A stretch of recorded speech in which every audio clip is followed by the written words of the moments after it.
I'm Miss Thomas, Curriculum Lead here for Science at Chepstow School. I hope you enjoy meeting the team and getting to know us a little bit better. We've put together a few demonstrations for you so you can see what goes on here in the department and some experiments that you might participate on in the future. Hopefully you enjoy it. See you soon!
Hi, I'm Mr. Pollock. I'm the physics teacher here at Chepstow School.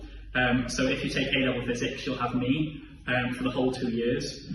We study a range of things from mechanics and matter, then we look at electricity, photons, how quantum mechanics behaves, we look at some laser physics. In the second year, you look at some more complicated things like exponential decay, you look at simple harmonic motion, you look at radioactive decay. Then we look at capacitors, electric fields and magnetic fields. Now this is an example of a practical that you get to do. Okay, it's Young's double slits, and basically we've got a laser which fires into a grating which is really finely etched lines on a disc. This laser light then gets diffracted outwards. Okay, and forms a pattern on the screen. Now, this pattern is really unique and important because it shows the superposition of waves. So waves, when they travel, can overlap, and if waves overlap perfectly, you'll get constructive interference. That means the waves will double in size and amplitude, and the wave will become more intense. If the waves overlap when they're exactly out of phase, so when they're half the wavelength apart, the wave will cancel. So this pattern on the screen shows nodal points, or really bright fringes, where the wave has interfered constructively. Okay, so these are the points of peak intensity, and what you can work out from this, from the distance between these points, the wavelength of the light. Now, it's important that you use a single wavelength or a monochromatic source of light, but this is one way that we can look at stars. We can diffract the light from stars and see what they're made of.